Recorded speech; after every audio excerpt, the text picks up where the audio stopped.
Lopez Alegria, or MLA, who is no stranger to human spaceflight. He's actually a dual citizen of the United States and Spain, and AX-3 marks his 6th mission to space, having completed 3 space shuttle flights and a Soyuz mission as a NASA astronaut, prior to commanding AX-1 with Axiom Space. MLA holds the NASA record for both the total number of spacewalks and the cumulative amount of time spent conducting spacewalks. In 2020, he was inducted into the U.S. Astronaut Hall of Fame, and today, when he's not in low Earth orbit, MLA serves as Axiom Space's chief astronaut.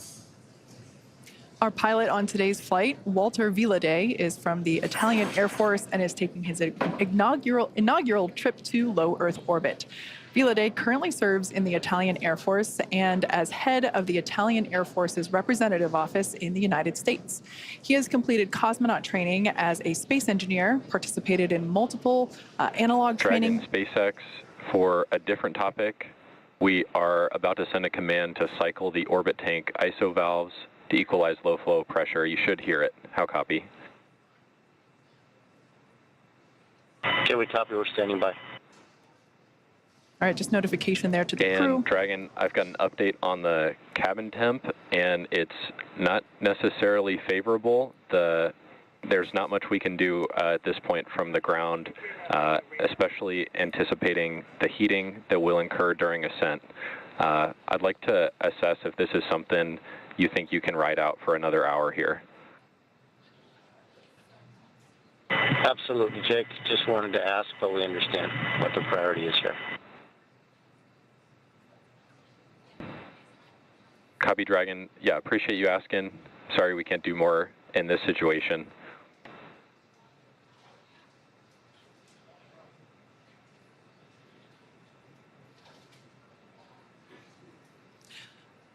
Back to Walter. He has completed cosmonaut training as a space engineer, participated in multiple analog training missions, and flown a variety of aircraft and missions as an active flight engineer in the Italian Air Force. This mission is significant for Italy in that it commemorates the 100th year since the founding of the Italian Air Force. Now, our third crew member for today's mission is Mission Specialist Alper İziraçe. Through this mission, Alper becomes the first Turkish astronaut to go to space. With 15 years of experience across a myriad of aircraft for the Turkish Air Force, İziraçe got his start in the Air Force Academy in Istanbul, Turkey, and earned a master's degree from the U.S. Air Force Institute of Technology. He then flew as a commercial airline captain for several years before returning to duty in the Turkish Air Force. This mission also marks the 100th anniversary of the founding of the Republic of Turkey. And finally, we have Mission Specialist Marcus Want, a lieutenant colonel in the Swedish Air Force who flew 9 years as a fighter pilot and graduated from the U.S. Navy Test Pilot School at the top of his class. In November of 2022, Marcus was selected by the European Space Agency as an astronaut reserve. However, with this mission, AX-3, he becomes the first project astronaut in ESA's history, a new designation within their ranks. In just a few short hours, he'll be only the second ESA astronaut of Swedish nationality to ever go to the International Space Station, a milestone marked in a year of jubilee as the 500th anniversary of the founding of the country of Sweden. So that is the AX-3 crew. We are now under an hour until liftoff. We're at T-minus 58 minutes and 10 seconds, and they're going to be heading to the International Space Station.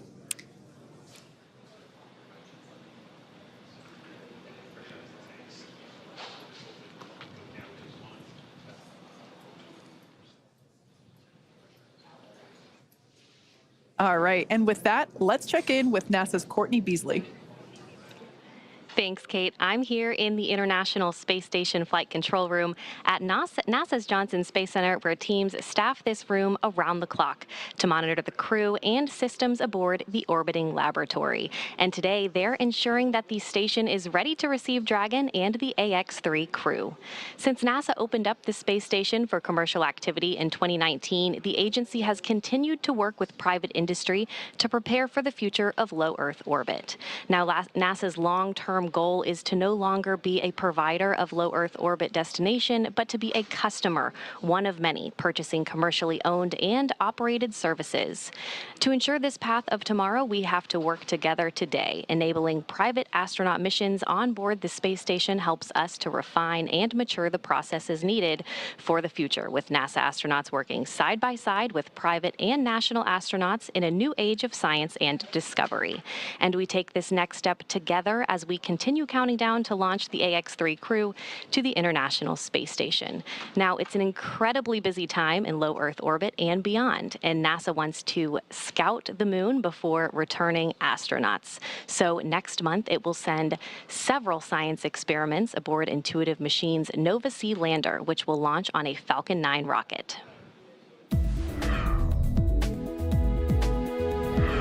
NASA is working with several American companies to deliver science and technology instruments to the moon through CLPS, the agency's Commercial Lunar Payload Services Initiative. One of the companies is Intuitive Machines, which developed and built the Nova-C lander. Nova-C has 6 NASA experiments studying things like how sunlight charges the lunar atmosphere and how dust and gas particles will be affected by the spacecraft's landing on the moon's south pole. Its arrival on the moon would be the first robotic landing for the U.S. since the end of the Apollo program in 1972. CLPS will help NASA understand the moon's environment and available resources ahead of crewed Artemis missions. The program will land the first woman and the first person of color on the lunar surface, and then eventually send astronauts to Mars. That's your Artemis Moon Minute. Nova-C is expected to touch down on the moon next month, and you can watch live coverage of the historic landing on NASA TV and NASA Plus. Now let's check back in with John and Kate in Hawthorne. Thank you so much, Courtney. You know, it's such an exciting future we have to look forward to, and it doesn't really feel that far off. You know, every day behind us, all over the country, back in Houston, there's work happening to bring about this vision. Yeah, that's right. Even as we speak, SpaceX teams are preparing for our upcoming launch of the Intuitive Machines Nova-C lunar lander, known as the IM-1 mission. This will be the first SpaceX-provided launch of NASA's Commercial Lunar Payload Services Initiative, a key part of NASA's Artemis lunar exploration efforts. And down at Starbase, Texas, we're continuing to build, test, and fly Starship, the world's most powerful launch vehicle ever developed. It's a fully reusable transportation system that will transform how we access space because it's designed to carry a massive amount of cargo and large numbers of people to Earth orbit, the moon, Mars, and beyond. We completed 2 flight tests last year, one of them you see here on your screen now, and 2024 is lining up to see even more Starships take flight. We're still in the testing phase, but things like flying rapidly, full system reuse, and on-orbit refilling will be key to building and staffing a viable moon base. And right now, we're gearing up for Test Flight 3, currently targeted for sometime in February. We're also building a second Starbase launch tower, which visualization you see there, and that will further increase Starship's flight opportunities. And I love this. This is so cool looking. It's not that far off in the future. With our Starship Human Landing System, or HLS, we're part of the global team with NASA and companies including Axiom Space that will put astronauts back on the moon under the Artemis program. First, we're going to fly, and fly often on flight tests, one of which will be an uncrewed mission all the way to the moon. This will take place before the crewed Artemis 3 mission, which will be the first human expedition of the moon surface since 1972. Also in testing, our engineers are proving out all systems necessary to make a trip to the moon possible, like propulsion, life support, even the elevator that you see here that will take crew and cargo from the Starship hatch down to the lunar surface. It's literally a space elevator. That's awesome, Kate. And in addition to the launch and landing capabilities that you just mentioned, another essential component of the Artemis program is a spacesuit that is capable of executing a wide array of mission objectives. A spacesuit really is a spaceship. It's just a little smaller and in human form.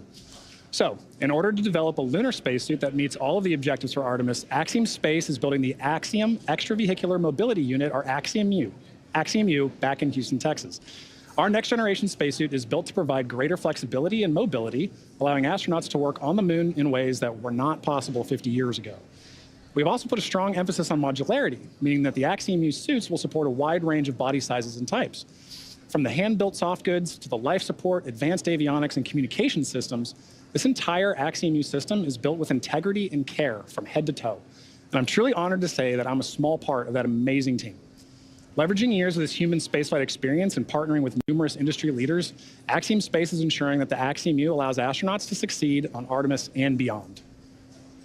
There's so much to look forward to with this groundswell of focus on the moon. It's just incredible that humans are finally going back to the moon, and the efforts of SpaceX and Axiom get to play a vital role in that. I know. I love that we get to be a part of this in our generation, right? Like, this is what commercialization of space looks like. It takes cooperation, it takes coordination, and a lot of dedication. And AX3 is a critical step in demonstrating those core components. Absolutely. Now, for those that have just recently joined, we are now about 51.5 minutes away from launch. The clock continues to count down to the launch of AX3. So let's share some of the highlights of the day that got us to where we are now. Exactly. So crew wrapped up their quarantine phase, taking a flight from their quarantine facility at Kennedy over to Kennedy Space Center. You can see them there on the helicopter as they think about their flight and pass over the Cape. And what I think is really cool about this is they get to see their vehicle from this perspective too as they come in, right? Yeah. And at this point, you know, they're going to touch down, they're thinking about their mission, and then they get to wave to their families. They get to see, they haven't seen them in so long. They get to wave to them, have a final goodbye. And at this point, this is where we really hand over to SpaceX to complete the rest of the day. Yeah, absolutely. Man, look at those smiles. Everyone is excited, as they should be. Yeah. So after they arrive and after they're handed over to the crew, they go through a series of events such as putting their suits on. Obviously, they take a ride up to, oh, here we can see there. This is the moment where they walked out of the Falcon support building. This is where our SpaceX suit-up room is located. They stand here, do another wave. Really, this was the first opportunity that we got to see the crew in their suits today. Got in those Teslas and drove up to the launch pad, which is about roughly a half-mile away from where those doors are. I'm always curious what music they're listening to during this ride. You can see here that they are pulling up to the launch pad, 2 Teslas. We have the crew split in half there with some closeout team members that obviously help support them. We lovingly refer to them as the ninjas because we see them all around assisting the crew in things like getting into or ingressing the capsule. So here, this is one of my favorite moments of launch day when they get to see their rocket up close. And man, just thinking about the fire that's going to come out at the bottom there in just under an hour. Yeah, and at this point, you can see our commander and our pilot walking down, as well as Marcus and Alper to their Dragon capsule before they get in. Yeah, so at this point in time, that side hatch is closed. We had the post-ingress crew briefing, and we heard great news. We heard that the weather is looking good. I think the exact words were, weather is great, and that everything is healthy. So both Falcon 9 and Dragon vehicles are ready to go to space, just like the crew. Excellent recap, Kate. All right, well, it's important to remember that this crew has not walked this path to flight alone. Earlier today, they waved to their friends and family before suiting up, as we just saw, but that wasn't the first round of cheers that their families had for them. To the whole crew of Axiom Mission number 3, this is the SAB flight test team that would like to wish you a safe and fantastic journey up to the International Space Station. Hello from Turkey. Have a safe space flight. Good luck. Ciao papà, buon viaggio. Siamo con te, amore. Siamo tanto orgogliosi di te, papà. Ti vogliamo bene. Ciao. Greetings, Commander Mike and AX3 crew from your ASTM family here in Philadelphia, Pennsylvania. Your dedication to exploration and discovery inspires us all. Sevgili Alper, iyi yolculuklar.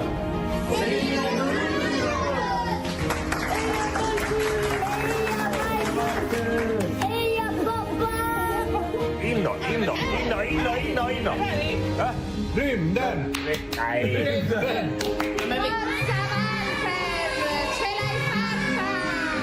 Enjoy every second of it. Make us dream. We're all coming with you. Yolun açık olsun Alper'im. Ed Astra. Que acuérdate de saludarnos desde allá arriba, desde alguna de las ventanitas. Y nada, que estaremos esperándote con los brazos abiertos para cuando vuelvas. Un besito. Congratulations, Alper. We're excited for your opportunity to go into space. Have a good and prosperous time there and get back to Earth safely.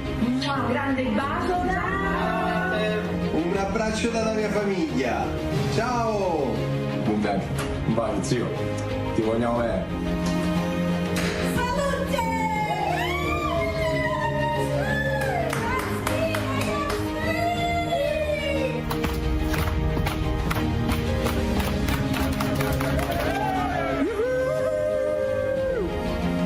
We wish you the best of luck and have fun on this life-changing mission. Hey, AX3 crew. Listen, you guys are about to have a lot of fun. Be sure you get in the cupola a lot. Call home. Actually, call all your friends. And just be sure you tie your sleeping bag down well. I ended up somewhere else one day. It was a hoot. Anyway, have fun. Ad Astra. Enjoy. See you when you get back.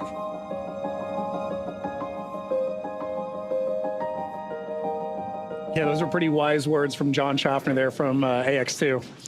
Yeah, it's just so fun to see everybody's cheers. Space really is for everyone, including everyone that loves the people going to space. Mission operators on countdown. Polling is complete. Both Dragon and Falcon teams have pulled go for LaunchScape arm, propellant load, and launch. Stand by for abort instructions.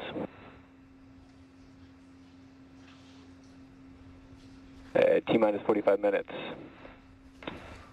Both control rooms go into lockdown and remain in that state until the LaunchScape system is disarmed. All operators are to remain at their console and maintain a sterile cockpit until MD confirms successful disarming of the LaunchScape system following orbit insertion or propellant offload in the event of a scrub.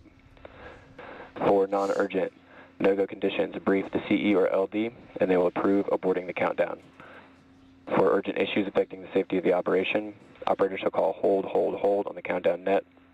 Launch control will abort the launch auto sequence immediately and proceed into launch abort. At T-minus 10 seconds, launch control will be hands-off and relying on automated abort criteria for the remainder of the count. Operators advise the launch director whether structural breakup or fire is imminent or occurring per Dragon manual escape flight rules. Launch control at this time. You may proceed with arming the crew arm for movement. Launch control copies, proceeding with arming crew arm for movement.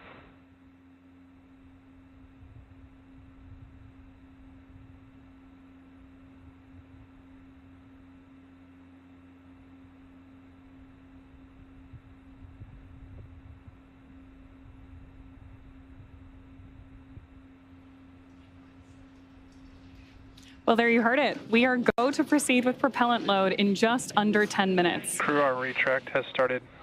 And we are beginning to retract that crew access arm. Both the Falcon 9 and Dragon are go for launch. Wow, great view of that on your screen right now. And in a moment, we should hear some additional directions from our launch director to the team. Now, of course, the crew is currently on board, again, with that great view of the crew access arm moving away from Dragon. They're at historic Launch Pad 39A. So now the range continues to be go for launch, and we're monitoring the clearance area around the launch pad as well as air and sea space around the flight corridor. Even though we have been keeping an eye on some possible storm cells near the launch site, the conditions are predicted to be acceptable for launch. Downrange landing zones, if needed for an escape, are also go. Now, the full retraction of that crew access arm is expected to take about 2 minutes and will be followed almost immediately with the arming of the launch escape system. Crew arm retraction is complete. There is confirmation that that's complete. And with that, I'll hand it back to you, Kate. Thanks, Ronnie. As we heard, the crew access arm is now moved out of the way. It is in its launch configuration. This is one of the last physical changes to the pad that we will see prior to the liftoff of the AX3 crew. The next milestone that we have coming up will be arming of the launch escape Dragon system. SpaceX, with that, you are go for Section 6, close visors, and arm launch escape system.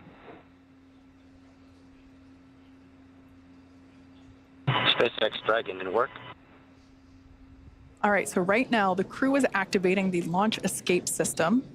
They're using the tablets there, the touchscreen in front of them. This system is the first of its kind escape system. It provides the escape capability all the way to orbit. It is our SpaceX Dragon visors closed, arming launch escape system. SpaceX copies. We take every measure possible to ensure the crew has options at all times, including an escape in the worst of scenarios. It is our most solemn duty to make sure the crew gets home to their families. And we're here now seeing like we said, the crew is activating the launch escape system If engaged, it would utilize the Super Draco engines, which are basically extra powerful versions of the Draco engines that Draco uses while on orbit. So generally speaking, we don't want to activate the Super Dracos, but they're there in case if necessary. So launch escape system arming is now underway. But let's talk a little bit about the control rooms that we are operating. Launch escape system is verified armed.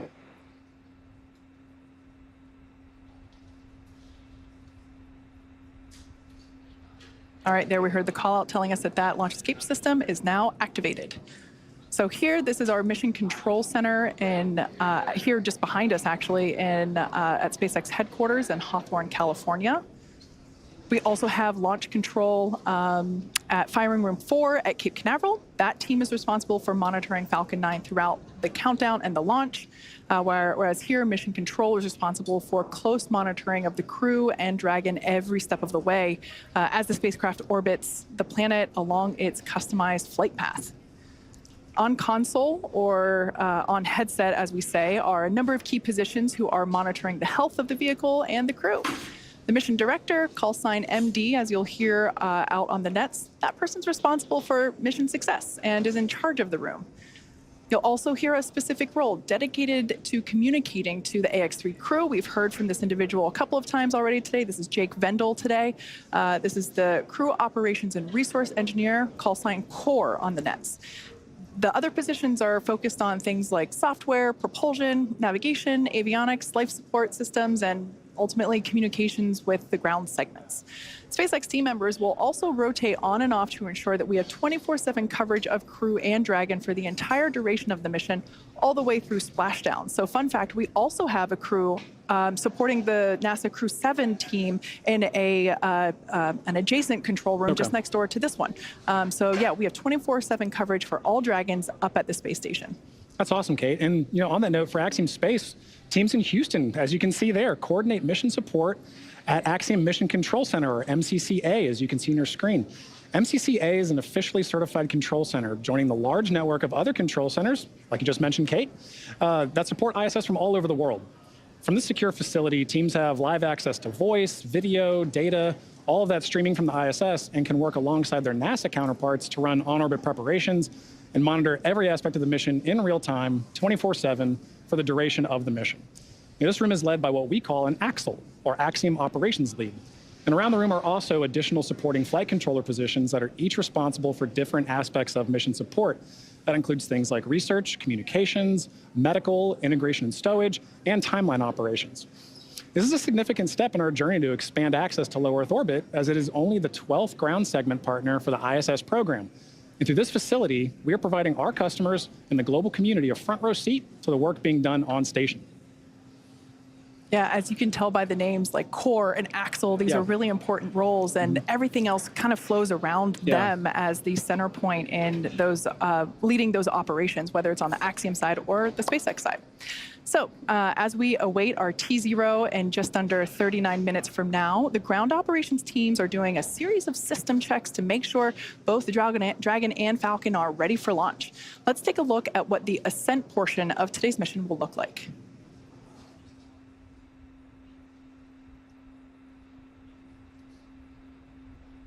Once we hit T-0, we'll watch Falcon 9 and Dragon lift off from historic Launch Pad 39A, which you have a great view of right now, and begin to make their ascent. At about 43 seconds into flight, Falcon 9's engines will throttle down to help us pass through the period of maximum dynamic pressure on the rocket, or what we typically refer to as max Q. It's worth noting that once we hit max Q, the vehicle will be going supersonic, or faster than the speed of sound. Once we are through the period of maximum dynamic pressure, we can throttle up our Merlin engines again. From there, at about 2.5 minutes into flight, we have a series of 3 events that happen in rapid succession. First is MECO, or main engine cutoff. This is where all 9 Merlin engines shut off in preparation for stage separation. Stage separation is where the first stage detaches from the second stage, with the first stage making its way back to Earth for landing, as the second stage continues on its journey with the third event. That's second engine start 1, or SES1, where the Merlin vacuum engine on board stage 2. Expect loud venting from the vehicle in 30 seconds. where the engine on stage 2 lights up and propels the second stage, along with our AX-3 crew and Dragon into orbit. As stage 2 heads towards its targeted drop-off orbit, stage 1 will execute 3 burns in order to make its way back to Earth. The first is the boost back burn, where 3 of the Merlin 1D engines will reignite and shut down. This heads the first stage back to Cape Canaveral. The second burn, or the entry burn, helps slow the stage down in preparation. Falcon 9 tanks are venting for the start of propellant load. Second burn, or entry burn, helps to slow the stage down in preparation for that entry back into the Earth's atmosphere. And about 90 seconds after Dragon gets into orbit, Falcon 9 will land back on Earth. The landing burn will bring the vehicle speed down rapidly in order to land back on land near the launch site about 8 minutes into the mission. And while that first stage is heading back to Earth, the second stage will cut off its Merlin engine that was ignited right after stage separation. Once this happens, we'll wait for confirmation of a good orbital insertion. Then, Dragon will begin preparations to separate from the second stage. About 3 minutes after the second stage reaches orbit, we should have a great view of Dragon with its 4-person crew drifting away from stage 2. Once Dragon is a short distance away, it will begin checking out its Draco maneuvering thrusters to make sure Dragon continues to increase separation distance from the second stage. The nose cone deploy sequence will initiate just before T plus 12 minutes and then finish around T plus 15 minutes. This will expose Dragon's docking mechanism in advance of its arrival at the International Space Station. For us, these Dragon missions are important for safely flying astronauts so they can conduct scientific research and other activities in space, but also because they are laying the foundation for the future where more people from more countries all around the world will have an opportunity to travel to space, whether it's low Earth orbit, the moon, Mars, or beyond. In the history of human spaceflight, less than 700 people have ever been to orbit. At SpaceX, we want to help create a future where not just hundreds of people, but thousands and ultimately millions of people can travel off Earth to live and work in space and on other planets. Last year, we flew 6 Dragon missions. This year, we could launch up to 8 missions, including 5 or 6 human spaceflight missions, and that's only going... Propellant load has started. All right, right now we just heard the call that Falcon 9 has begun loading its propellants, liquid oxygen, and RP-1 rocket-grade kerosene, so good news there. As I was saying, this year that could include 5 or 6 human spaceflight missions, and that's only going to increase in the future. Thus far, we've only launched crew missions from Launch Complex 39A, which is what you see on your screen now. However, to support our growing manifest of Dragon missions, we've recently made some new upgrades to our other Florida launch pad, Space Launch Complex 40, which you see there with a brand new crew access arm being lifted. We're on our way to having 2 launch pads capable of supporting human spaceflight missions, meaning we'll have more opportunities to fly people on Dragon to orbit. If you're interested in helping us advance the future of human spaceflight and potentially fly on a future Dragon mission, check out spacex.com/human spaceflight to learn more.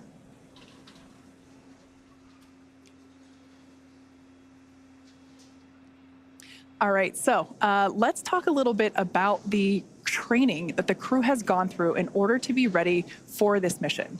Altogether, the Axiom 3 mission crew spent about 35 days training inside Dragon, and crew members individually received additional training specific to their role, learning SpaceX protocols, ISS systems, and preparing for the science and outreach activities that they'll be conducting while in space.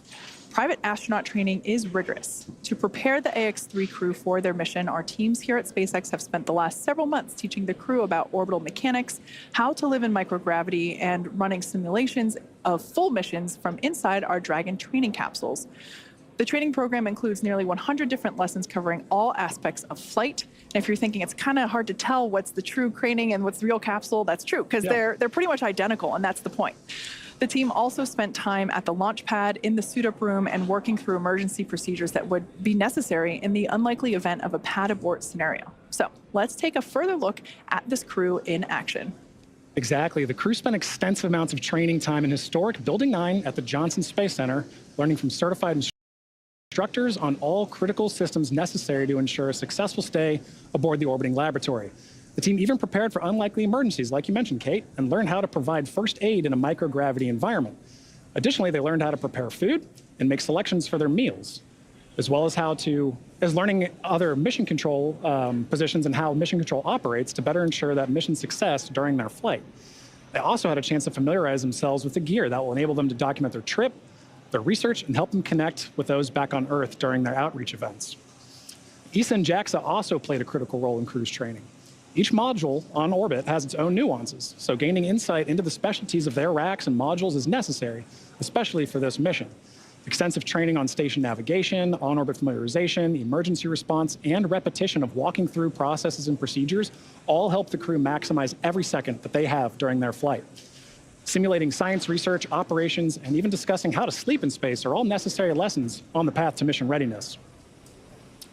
Now, the National Outdoor Leadership School, or NOLS, provides very unique Earth-based experience for many astronauts before they fly.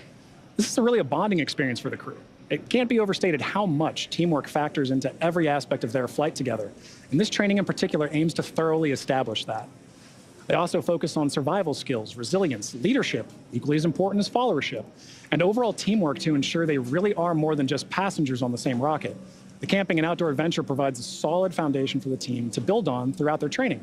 NOLS was definitely a highlight of this crew's preparation and training, and you can hear it in their voices and see it on their faces when they talk about their bond with each other. Now, you can't truly experience flying into space until you fly into space. But some really unique tools have been developed to provide the closest experience possible.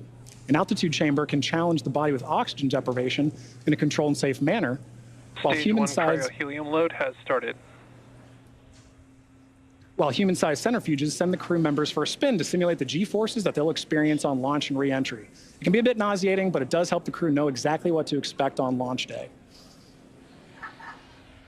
Now, at the end of it all, a mission patch is celebrated, and it is hung in a tradition since the earliest days of spaceflight. So fittingly, as AX-3 heads to the International Space Station, the crew had the chance to be present for the patch-hanging ceremony of their mission patch in Building 9 on that module in Johnson Space Center. Spaceflight is a serious business, but moments of levity and celebration like this help everyone pause and reflect on the incredible accomplishments being achieved every day. No matter how many patches join a canvas like this one, each one is incredibly special because of the people who make it possible. The crew and those here on Earth supporting each mission. So now for more on each crew member's portfolio, we're going to send you out to the Kennedy Space Center with Sonia Gavankar-McKay, the Axiom Space Director of Digital Strategy, who is joined by Axiom's Chief Scientist, Dr. Lucy Lowe. Building on the success from AX-1 and 2, now 3 has over 30 experiments, and some of them returning customers. Lucy, good to have you back. This is one of my favorite parts of the pre-launch broadcast because we get to talk about all the science that's happening. There's so much happening. It's over 350 hours of research, which is great. But do we think like this is going to help us here on Earth? Does it really? Absolutely. So everything the crew is doing, it has huge benefits, not only for spaceflight and advancing exploration goals for humanity, but a lot of the research they're doing is really based on benefiting humans down here on Earth, whether it's healthcare, medicine, different kinds of technology applications. Everything they're doing has really tangible benefits to science and technology back down here on Earth. If you had to summarize each of the country's portfolios, how would you do that? Italy, give me some words. They are doing some fantastic technical applications for the Italian Air Force, and they are doing some really advanced biomedical research as well with some of their companies that they're working with. Excellent. Turkey, it's all about bringing all of Turkey together. Exactly. Turkey has a truly national portfolio. They have everyone across the country getting involved, from researchers at universities all the way down to school children. ESA and Sweden, what's their portfolio looking like? ESA has a very strong focus on research for advancing technology for exploration. So they have lots and lots of really cool technology demonstrations that are going to help human exploration in space in future. And tech demos as well. Do you as chief scientist, is that tech demos a different thing, or is it then research, or all part of the same wonderful pot? They're very much part of the same pot. So all the technology demonstrations that take place are built on a lot of research, and they often feed into future research that will take place to keep crew safe or to benefit human health here on Earth. Okay, so let's dig in a little bit deeper, starting with Italy. They have the ISOC services for the ISS. Tell me a little bit more. Yes, so this is a project from the Italian Air Force, which is the Italian Space Operations Center, where they've developed some software that's actually going to be analyzing analyzing debris in space. Which is a huge problem. It's a huge problem. We need to know where stuff is going and stuff is flying so that we can make sure that the space station is out of the way of those kinds of impacts. So that software is also going to be doing some space weather forecasting to help keep crew safe in future. Space weather forecasting? Yes. Looking at different kinds of space weather from solar flares, for example, that can actually release damaging radiation that can not only damage human cells, but can also damage the electronics in a spacecraft. So you want to avoid that when you can. Makes sense. Beta amyloids aggregation updated. Yes. This is about Alzheimer's research. Exactly. So beta amyloid is a protein that aggregates together. It forms clumps. It forms amyloid plaques that are found in the brains of humans with Alzheimer's. If we can understand how those aggregates form better, which we can use microgravity to really investigate that, then we can gain insights into Alzheimer's disease and how this terrible neurodegenerative disease can form, or potentially how we could even treat it. And you talked about that weather forecasting, which is part of radiation. That's a big part. So briefly tell me about the Italian portfolio with radiation research. Exactly. So they have got some light ion detector hardware that they have built that is going to be analyzing the real-time radiation risk from this kind of space weather. And we also have some companies that have got some advanced materials that they've developed that is designed to shield from some of this radiation in future. Okay, let's talk about the country of Turkey's research portfolio, the Turkish Space Agency, otherwise known as TUA. They have 70 types of diseases that they're going to be researching with AI technology? Yes, so they have a really cool project called Vocal Cord, which has developed, it's an easy-to-use telemedicine application where the crew actually cough or speak or make vocal noises into an iPad for recordings, and the AI software is then actually able to analyze that and can be used to detect or diagnose infectious diseases, potentially even cardiovascular diseases in future. Wow. Very cool. Partnerships are a big deal with Axiom Space. All of these countries are partners with us, and Turkey is working with JAXA on one of their research projects. Tell me about that one. Exactly. So they're working on a very cool project using the JAXA's electromagnetic levitating facility, where they are melting and then re-solidifying some metal alloys in a way that the metal alloy floats in space. Wow. So which helps us understand more about the molecular structure of these alloys and helps us understand more about materials research, that we can then take that knowledge and apply that to industry back down here on Earth. And ESA in Sweden, looking way into the future. Their research is focused on humans in long-term space situations. Tell me about their research projects. Exactly. So one of their projects is called Orbital Architecture, which is a really fun one. They're investigating what the effect of the very busy and crowded environment of the International Space Station is, not only on crew cognitive function, but also on the crew's stress responses and also their neural responses. So yes, as you can see, that the ISS is very, very busy up We there. were talking about that. It seems very crowded. It's very crowded. So this investigation is going to be understanding in different parts of the space station. For example, if you look out the window, if your stress response goes down, do you then perform better in space? And how can we then apply those technologies not only for future spaceflight, but also for engineering and building design back down here on Earth? There's also a great one on Simon. Now, my question is, Simon, is it more like HAL or TARS? So it's a bit more like TARS, Okay, because okay. I'm a big fan of The Martian. But yeah, so Simon is the crew interactive mobile companion. Here he is flying through space. So this is an AI-guided tool that is free flying on station that can help crew with tasks while they're up there. So it's actually going to be helping Marcus do a physical sciences investigation for ESA while he's up on station. Awesome. Thank you so much, Lucy. And I look forward to hearing about the post-experience and post-mission research findings. Thank you so much. Always fascinating. Back to you all at Hawthorne. John, how's it going out there? It's going great, Sonia. Thank you very much for that. You know, hearing all that different research really kind of cements how important and unique each mission is, right? Each mission has its own suite of research. It has its own crew that makes up that mission. And mission patches really are a way of showing that symbolism and showing how unique that is, right? So they end up everywhere. There's one in that Dragon capsule. There's a few in that Dragon capsule now, I think, right? Oh, yeah. But they end up in white rooms. They end up on orbit. They end up on laptops and notebooks. It's a very big deal for crew to be central in helping design this patch because it's such a lasting mark of their dedication and hard work. And the AX3 crew has put their mark on spaceflight history with the AX3 mission patch. All 4 astronauts are highlighted by their names, a star, and unique graphics for each nation that they represent. With the commander, Michael Lopez Alegria, holding dual citizenship, 5 national flags mark the top edge. The destination, the International Space Station, is the anchoring element in the middle. And interesting to note, the ISS resembles pilots' wings. So it should be no surprise, given that all 4 members are indeed pilots. Along the bottom of the patch, we see the mission's motto, the phrase plus ultra, in Latin meaning further, beyond. So together, all of this builds on the mission's theme of exploration and its slogan, exploring further without borders. Yeah, like you said, they do end up everywhere. My personal favorite place is there inside the capsule. There's 2 patches in there, one from the Crew 4 mission and one, of course, from the AX2 mission, which also took this capsule to space. So I think it's safe to say that we're going to be flying so much that we are going to potentially run out of space for patches. Put them on the back of the seats, maybe. Yeah. Now, the SpaceX teams have SpaceX has teams all across the country supporting our missions in key roles, and they're in key locations, such as our mission director, our core or crew operations and resource engineer, which you see there on your screen now. And these people are very important. We keep talking about the countdown, and this launch countdown is the framework that syncs all of these teams up together. It's incredibly important. Yeah, you're absolutely right. We've heard a lot of that today, right? As we're talking, we're hearing these loops or nets, right, of all these flight controllers talking. That's because communication is key. The entire mission, from launch, on orbit, all the way back down to splashdown, is a tightly choreographed dance between all of those parties, and that's where communication comes in. For sure. It's precise communication specifically is paramount throughout the mission in order to be successful, not just for today and on the way to the station, but continually for the next 2 weeks, all the way through splashdown. Like I mentioned before, we have another team supporting the capsule that's on station for Crew 7. So yeah, it's all the way through until the mission is complete. Exactly, and highlighting that communication, you see those 2 teams just on your screen there. Those are 2 of the many that work together. So to help facilitate that comm, Axiom Space is connected with that entire network of participants through MCCA in Houston, our mission control center at Axiom headquarters. That's what you see on the right there. And from SpaceX, NASA, and other international space agencies and researchers, we can talk together.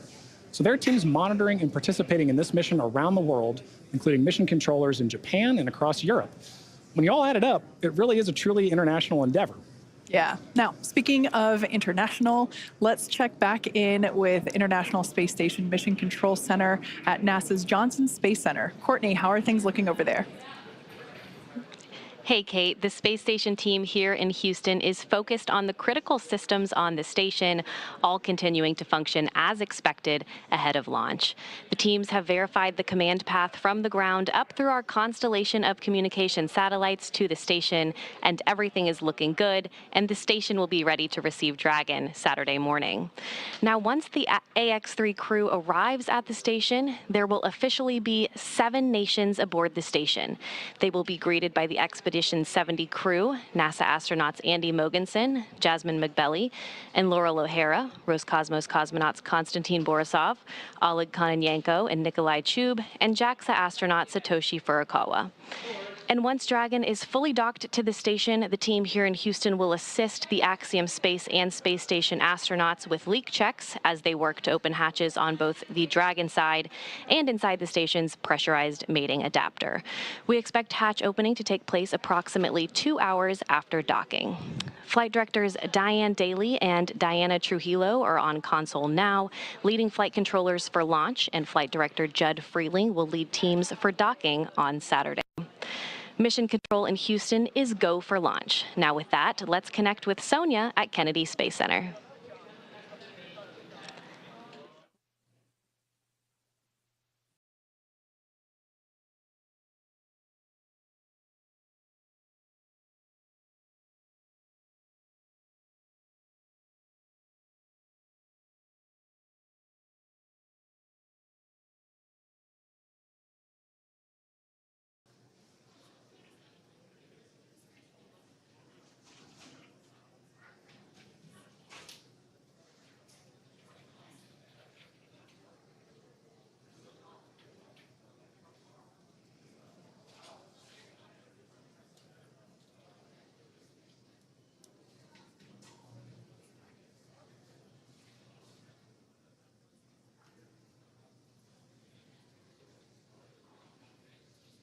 All right, for those of you that have recently tuned in, we are now within 20 minutes until the launch of AX-3 to the International Space Station. Officially, T-minus 18 minutes on the dot.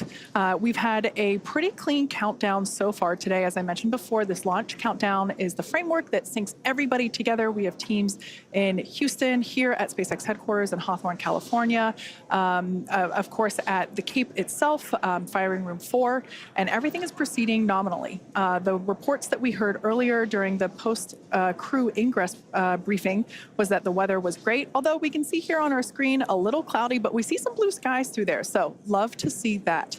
We also heard that the team was working no major issues. Both Falcon and Dragon remained healthy.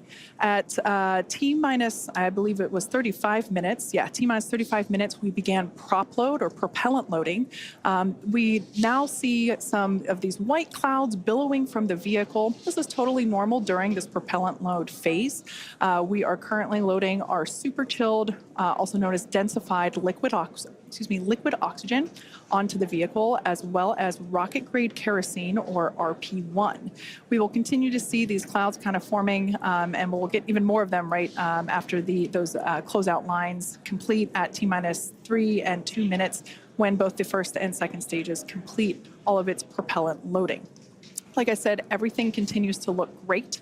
The crew is currently strapped into their seats. There's a 5-point safety harness. You can think of it like a seatbelt, but it's a little bit more advanced than that. Actually, we see a live view of the crew there waiting so patiently as we are getting... All right, so there we heard that call out that stage 2 LOX load has initiated. That is that super chilled liquid oxygen being loaded onto the Falcon 9 second stage, which of course is the part of the rocket just below that black and white trunk section that we see there on screen. So the crew, at this particular view, the person on the far left is Marcus Want, one of our mission specialists. To his right is pilot Walter Vilade. To his right is Commander Michael Lopez Alegria, or MLA, and on the very far right, mission specialist Alper Izarauche. Fun fact for today's flight, it is the first time that we have a repeat flyer on Dragon. That's Commander MLA. He flew on the Axiom 1 mission, and it's so exciting to see him flying once again in Dragon today. He's pretty much an expert at this point. Yeah.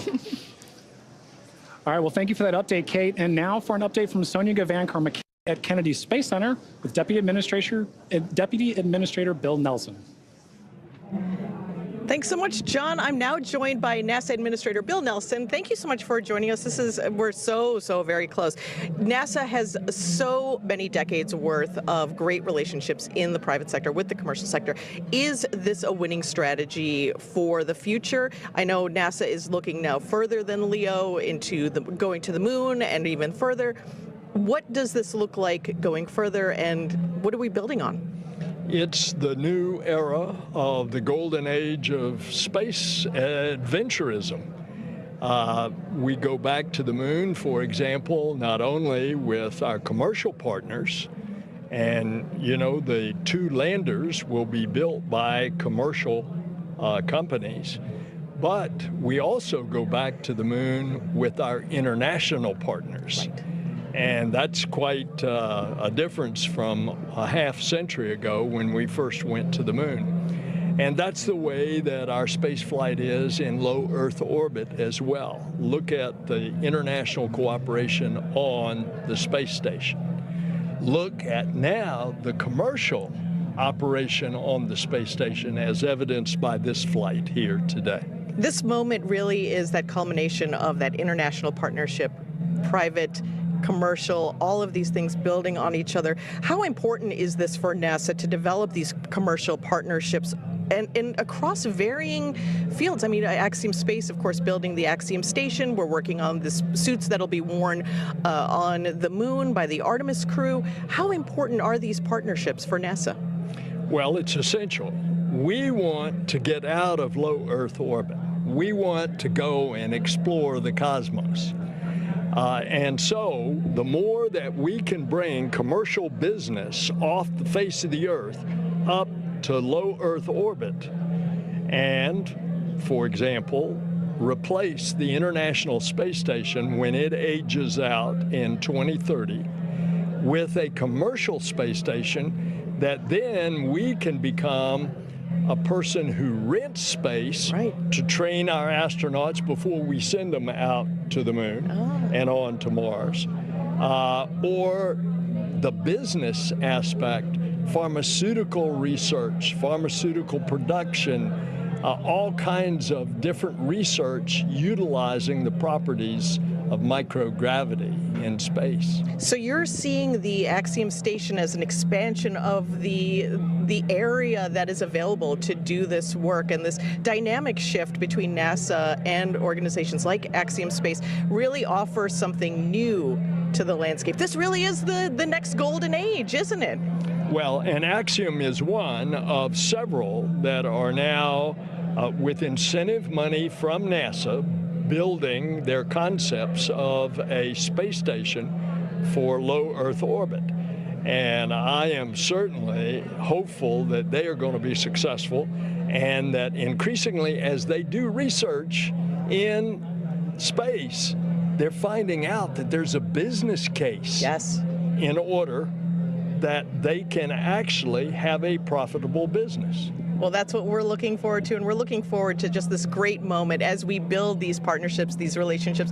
Thank you so much for having us here and for being part of this broadcast and sharing this wonderful moment for all of our organizations, SpaceX, Axiom Space, NASA, working together as usual, right? Thank you so much. Thanks so much, Senator. Thanks for joining us. Go AX3. Go AX3, that's right. As we charge towards terminal countdown to launch, Michael Lopez Alegria, today's commander, has a special message for his crew. Let's take a look.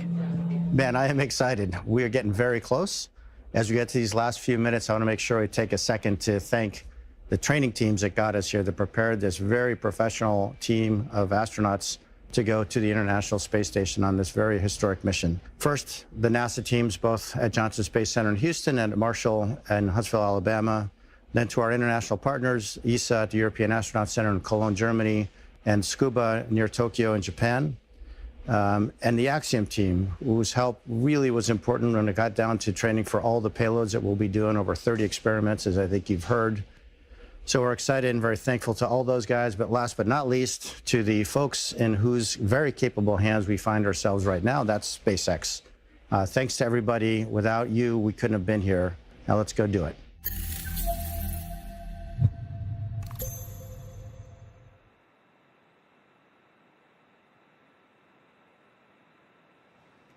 Great view of our AX3 crew there, strapped in and ready for liftoff just over 10 minutes from now. Dragon SpaceX, confirmed crew displays are configured for launch.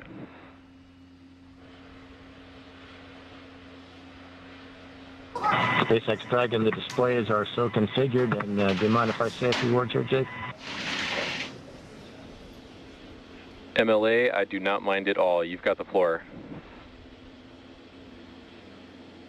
So first I want to thank our partners who had the vision and the conviction to help Axiom open access to humans to low Earth orbit, and they are the Italian Air Force and its various ministries of its government, the Space Technologies Research Institutes of Turkey, TÜBİTAK, and the Turkish Space Agency and its ministry, as well as the Swedish National Space Agency in tandem with ESA. And I also want to thank the team. If you're listening to this through an earpiece sitting in Hangar X and Launch Control or in Hawthorne and Mission Control, you're on the team. And the same is true of people who will be sitting at those consoles and consoles just like them, and Mission Control in Houston and the Payload Operations and Integration Center in Huntsville. Same is true for all the trainers that helped us get where we are today with the crew ready to launch. And of course, the engineers, technicians, managers, and executives who, over decades, designed, assembled, and are now operating the most complex vehicle in the world that we have the privilege to go visit. Same is true for the visionaries who conceived and developed this amazing rocket that we're sitting on and the beautiful and capable capsule that we're sitting in. And if you're in the Rescue Ops Center, you guys are on the team. And of course, so are our friends and families who have given us their love and support from the very first step of this journey. And last but not least, the team at Axiom Space, the people who have poured their blood, sweat, and tears into this. To the four of us that are lucky enough to man the good ship Freedom at this point, are humbled to be on the team. We're grateful to our teammates, and we are go for launch. Plus ultra. Copy all, Mike. As we just ticked through T-minus 8 minutes, I'll let you know you've got a whole bunch of people rooting for you here and indeed all over the world. Godspeed, Axiom 3.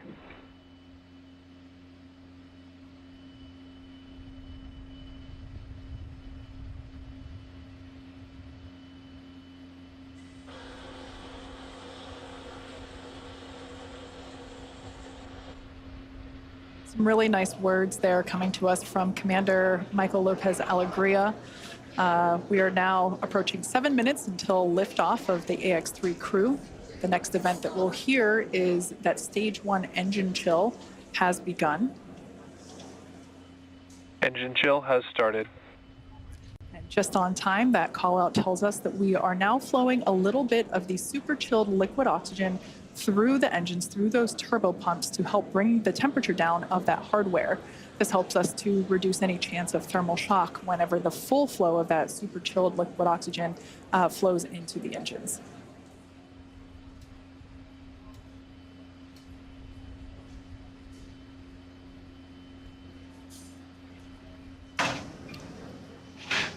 LOX load continues for Falcon 9. We're fully... Stage 1 RP1 load is complete. So good call-outs there that we have completed loading RP1, which is a highly refined type of kerosene on board Stage 1 of Falcon 9. You've got that great view on your screen. As we mentioned earlier, Falcon 9 is an RP1 and liquid oxygen fueled vehicle, so LOX fueling continues on the vehicle on both the first and second stage.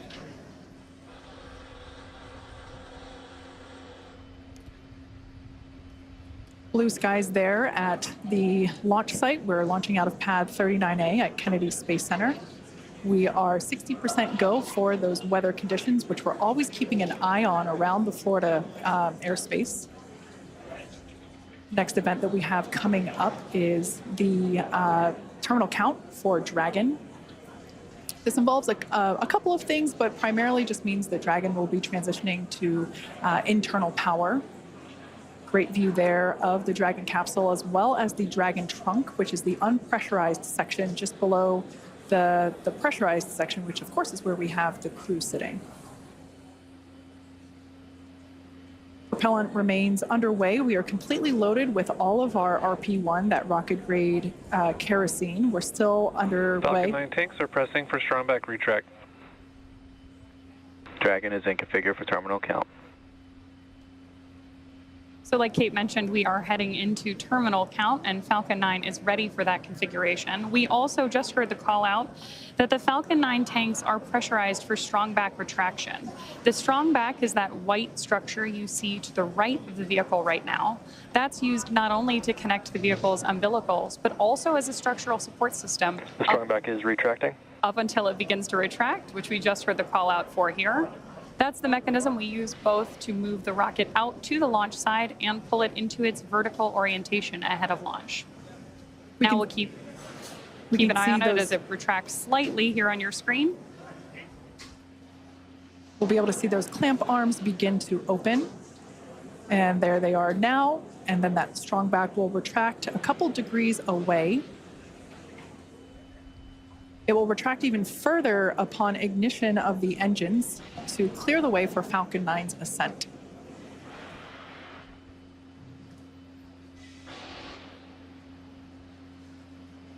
As I mentioned before, RP1 is completely loaded onto the vehicle. We're still loading liquid oxygen onto the first and second stage. And obviously some happy cheers as the crowd is growing outside of Mission Control Hawthorne, as you see there on your screen. It's always awesome to have an astronaut launch, but especially one during the day.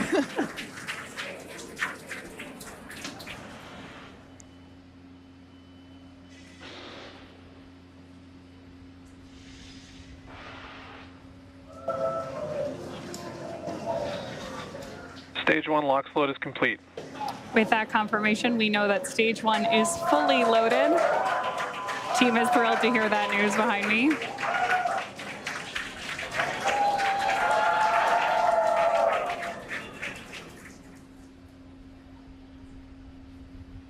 At liftoff, stage 1 combined between that RP1. Dragon is in terminal count and is on internal power.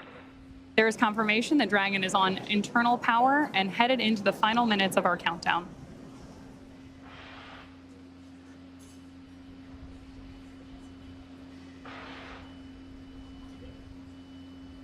As I was saying earlier, at liftoff, Falcon 9 will be burning nearly 700 gallons of fuel per second. Great views there, too, of our crew inside Dragon, awaiting liftoff just over 2 minutes from now.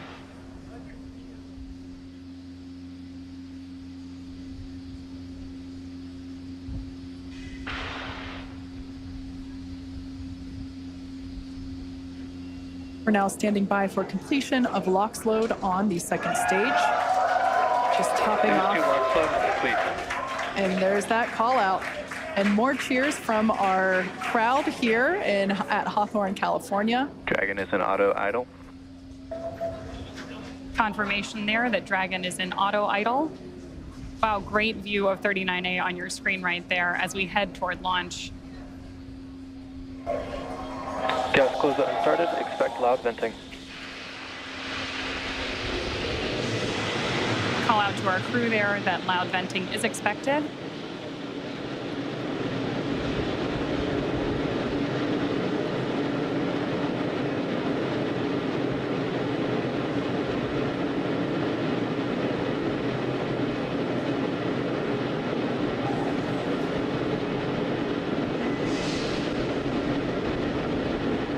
Falcon 9 is in startup.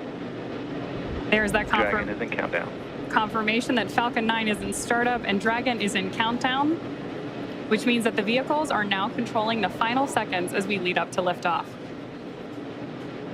Dragon, SpaceX, go for launch. And there's confirmation from our flight director. Go for launch. We are go for launch. T-minus 30 seconds.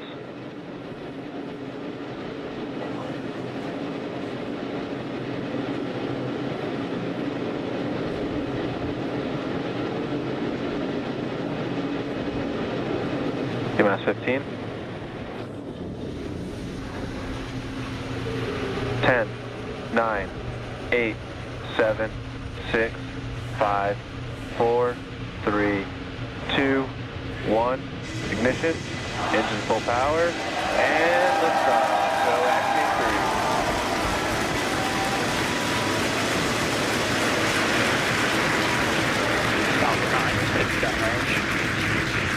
3. Further beyond, opening the door for more to follow. Godspeed AX3. Stage 1 propulsion is nominal.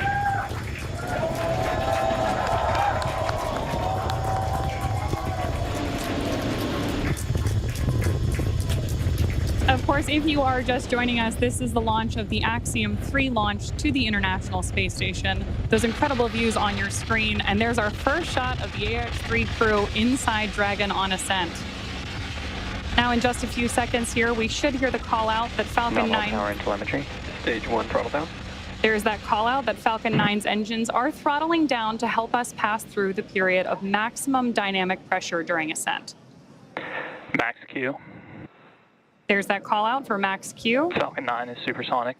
And that Falcon 9 is going faster than the speed of sound. Now, at this point, we will begin to throttle Falcon 9's engines back up. Stage 1 throttle up. There's that call out for mission control as well, as our AX3 crew continues on their way to space.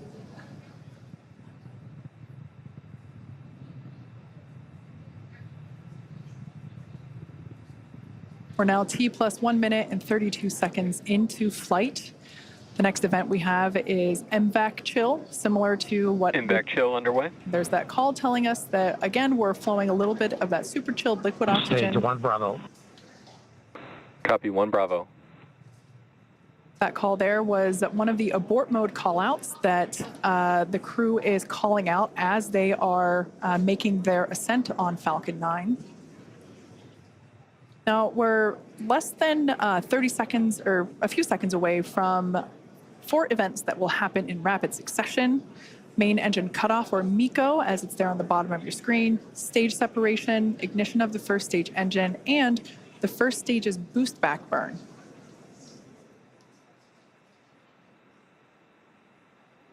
Stage 1 throttle down. That call telling us that the engines are beginning to throttle down. MECO. Stage separation confirmed. SpaceX Dragon 2 Alpha.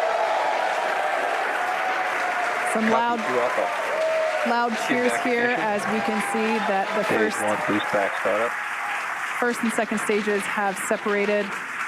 A beautiful view there. The brighter light is the second stage under power of the MVAC engine. That first stage booster is now heading back toward the Florida coast. One thing I love about daylight launches is we're going to get some amazing views. We should be able to see the Space Coast come back into view as the first stage gets closer and closer to landing zone 1.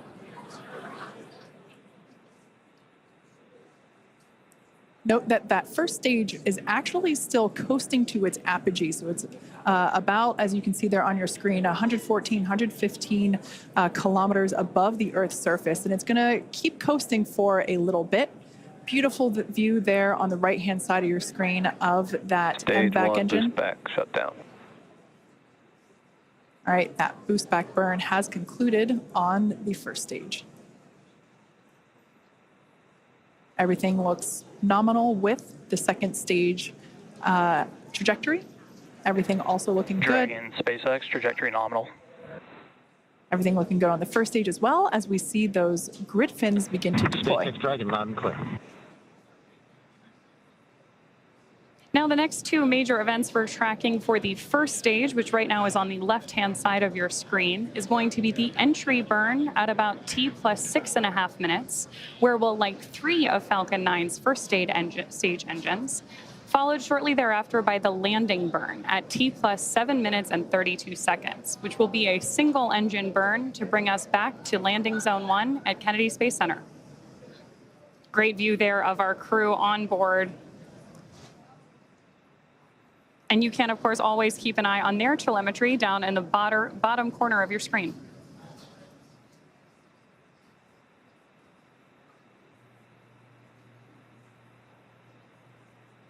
At this point, we should be just about a minute and a half away from that entry burn start. SpaceX trajectory nominal.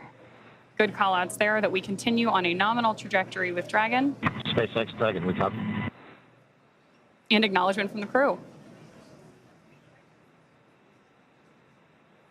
These are incredible views on your screen right here. Again, the left-hand side of your screen is stage 1, making its way back to Florida.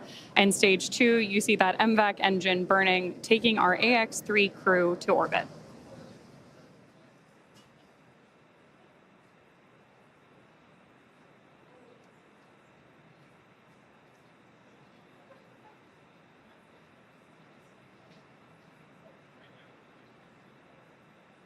That entry burn we're waiting on here is going to be a relatively quick burn, and what we're doing with our first stage is effectively scrubbing off some of that velocity as we come in for landing.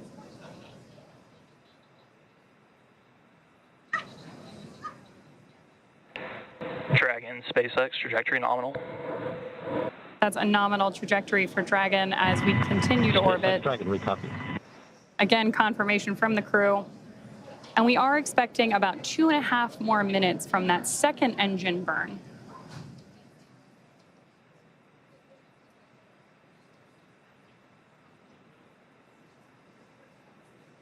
Stage 1 entry burn startup.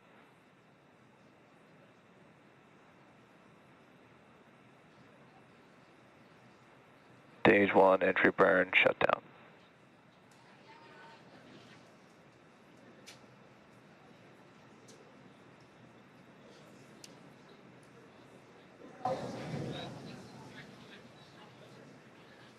As we heard the call out, that entry burn has concluded. The next burn will be the landing burn. As I mentioned before, we're heading back to landing zone 1. We're going to come through the clouds right now. Dragon, SpaceX, trajectory nominal. Everything continues to look nominal SpaceX Dragon, we copy. for the second stage there on the right-hand side of your screen. These views really are breathtaking. Such clear, crisp views of both the first stage on the left and the second stage on the right. Right through with these clouds should be our first view. Once again, there it is. Just like magic, we see landing zone 1. Crowds cheering here at SpaceX Mission Control Hawthorne as we tune in to see if we stick the landing.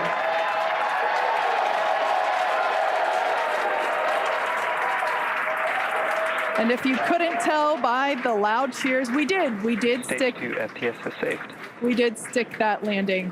Falcon 9 has landed once again. But turning our attention back to the crew, as you see there, our next event is second engine cutoff, or SECO, as it's referred to there at the bottom of your screen. Second stage will coast for a few minutes until Dragon is commanded to separate. A lot of just the energy here at SpaceX Mission Control is buzzing. You can hear commentary behind us. Right now, the crew is experiencing about 3 Gs, so pretty much a roller coaster for those thrill seekers out there. Stage 2 is in terminal guidance. And we are about 20 seconds away from that second engine cutoff. MLA will know this this feeling very well, this experience of going from now almost 4 Gs to SpaceX Dragon Shannon. To Copy, Shannon. as another abort mode there being called out. Now standing by for second engine cutoff.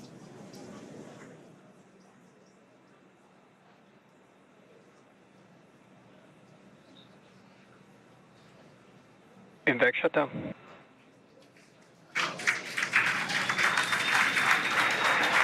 Dragon, SpaceX, you're in a nominal orbit.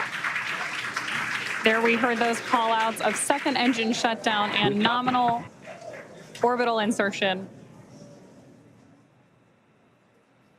Launch escape system disarmed. And the disarming of our launch escape system. That, of course, means that our AX-3 crew is getting their first experience here in microgravity.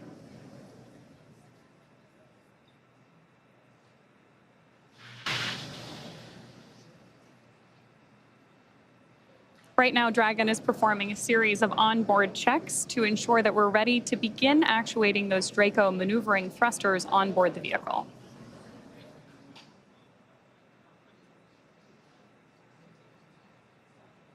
Now, as we prepare for Dragon separation, we should have a great camera view here in just a couple of minutes. Oh, wow, and beautiful views of the Earth and our MVAC engine up there in orbit as well.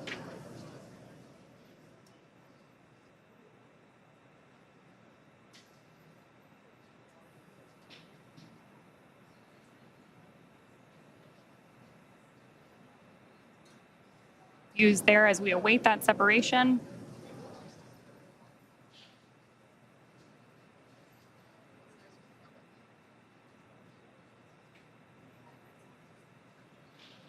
Absolutely incredible images that we are getting back from up in space as we await Dragon separation in just about a minute.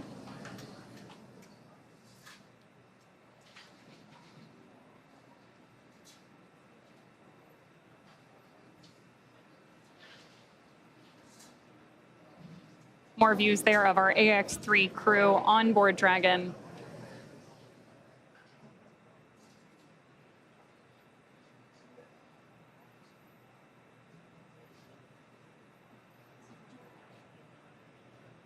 We are now just about 30 seconds away from that anticipated Dragon separation.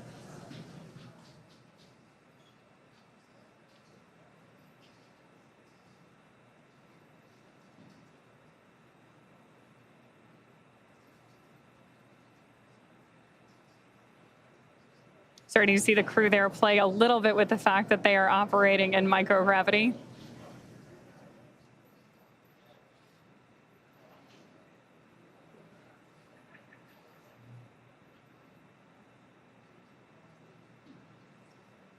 And a great shot of mission control here in our headquarters at Hawthorne, California.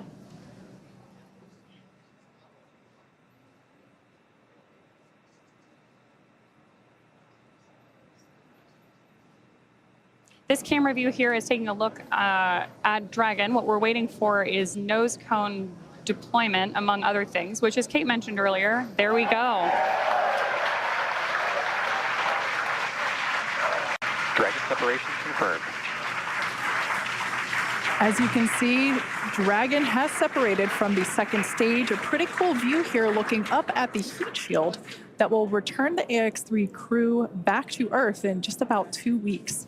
So this is our first view of AX3 flying free.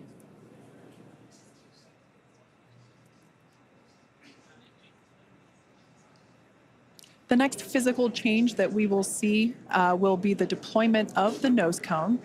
That will take... Dragon, this is the SpaceX Falcon team.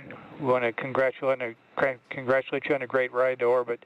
I think you're demonstrating the ultimate in reuse, a reused Commander, a reused Dragon, and a reused Falcon. Or maybe flight experience is a better word. Enjoy space. And Axiom 3. No, Durston. As I was saying, it's a team sport. Thank you, guys.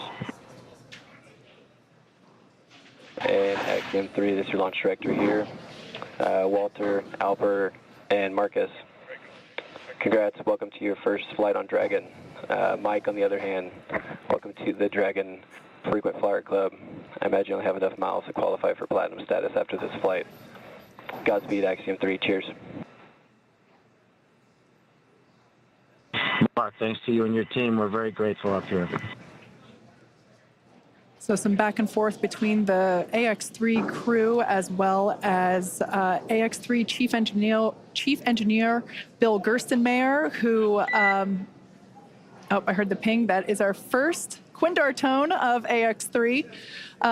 Fun fact, Bill Gerstenmayer was actually chief engineer on AX1, which is the mission that MLA was also commander of. So if you want to talk about reuse, we also have some reuse on our side as well.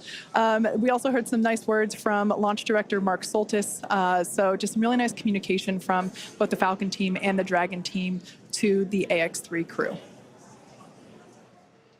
And with that, our AX3 crew is in orbit and on their way to the International Space Station. Obviously, great views of the crew there.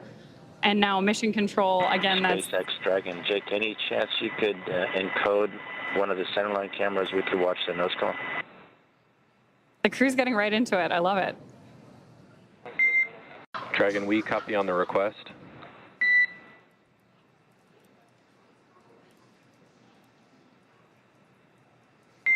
And Dragon, we expect that will automatically happen in the state machine here imminently.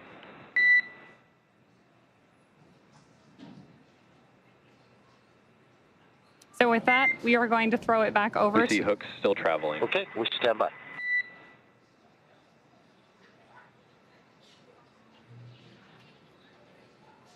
Great views there of our crew, again, on their way to the International Space Station. And already getting right down to the business of operating Dragon.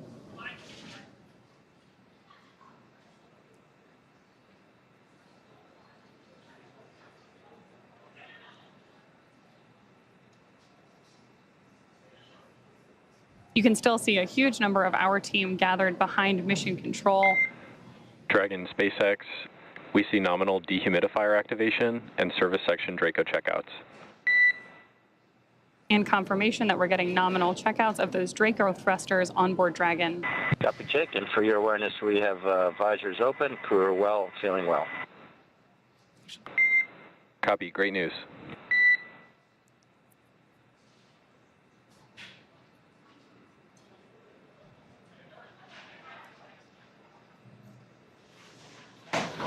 So for those of you that have just recently tuned in, AX3 is in space. The crew is experiencing their first taste of microgravity. Here is a view of our MVAC engine, which has been shut down. The crew has actually separated away from the second stage, which is where that MVAC engine is located. We are standing by for nose cone deployment. This takes a few minutes to complete as there are 2 sets of hooks that need to be opened independently of each other.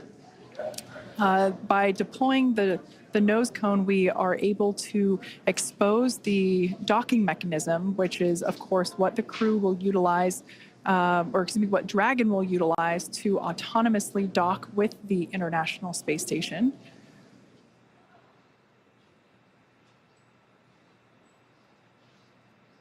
Overall, it was a pretty smooth flight all the way through countdown to liftoff. We're now approaching 17 and a half minutes into flight.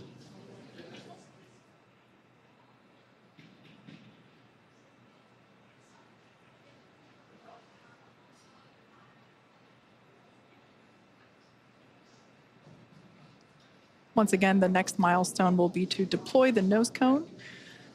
This is basically the last physical change that Dragon will undergo in order to begin its journey. Well, not really begin, it's already on the way, but in order to be ready for its approach to the International Space Station.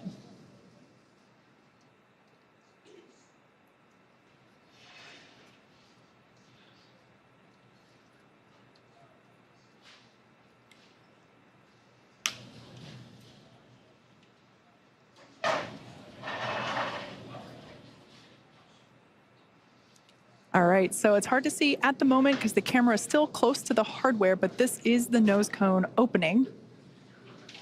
Slow and steady wins the race. Of course, when you're in space, every action has an opposite and equal reaction. So for very good reasons, we don't just fling the thing open. It's very slow and steady. Again, this allows us to expose the docking mechanism, the hardware that will be utilized to dock with the International Space Station. That hatch, which is the forward hatch, will then be opened, and that's how the crew will get in and out of Dragon while it is up at the space station for the next 2 weeks. So that side hatch, which is where we saw the crew, or technically they were already in by the time that we started our broadcast, but the crew did ingress Dragon today, just a couple hours ago, through that side hatch. That remains closed. That won't open again until they are safely back on Earth on our recovery ship. So this nose cone that we see here slowly being opened is basically opening the first part of a multi-system door for them to get in and out of the International Space Station. I mentioned before that docking is autonomous. That means that Dragon does the steering itself. Our pilot, Walter Villaday, has the training and the capability to take control if necessary, but nominally speaking, Dragon flies on autopilot. It does the thinking and the calculation itself,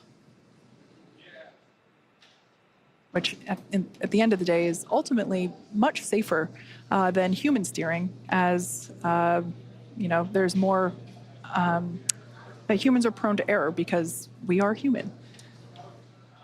So that's a live view there of SpaceX Mission Control Center here at SpaceX headquarters in Hawthorne, California. It is in the middle of our workday, so of course, many folks have returned to their positions, their desks, their job, and they are continuing to do what we do best, and that's build spacecraft and rockets and send people to space, just like we have done today. So with that, let's check in over with Courtney, who is standing by at the ISS Mission Control Center in Houston. Courtney, how are things looking over there? It's over to you. Hey, Kate, everything is great. What a beautiful launch today. And with today's successful launch of AX-3, the teams at NASA's Johnson Space Center will be monitoring Dragon's flight to the International Space Station over the next 36 hours. NASA's role in this journey really kicks in at a period called Integrated Operations, where Dragon is much closer to the station. At this point, NASA, SpaceX, and Axiom Space teams are all in lockstep to get the crew safely docked. The teams here are preparing for a docking docking of AX-3 to the station on Saturday morning.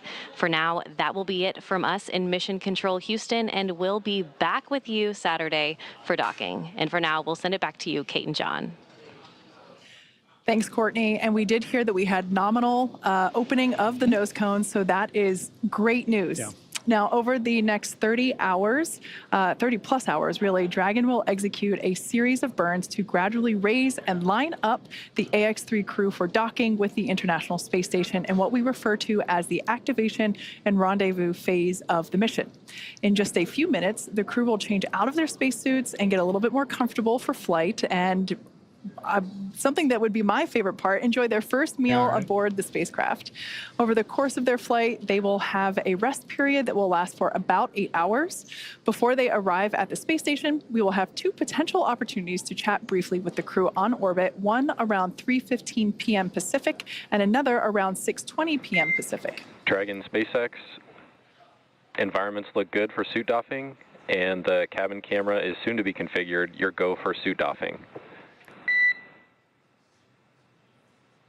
Copy, we'll put 4.012 in work. All right, so that call out there just saying that the crew is clear to take off their suits. As I had mentioned, they're able to get a little bit more comfortable for the upcoming journey. Now, we were talking about some on-orbit opportunities to chat with the crew. While we are hopeful that one of those opportunities will work out, neither opportunity is guaranteed, as they are unfortunately dependent on both crew schedule and ground station coverage. However, if we are able to support, we'll make an announcement on our social media channels no later than 15 minutes before the event start time. In the meantime, be sure to keep tabs on the mission at axiomspace.com, and you can also track... And Dragon cameras are external.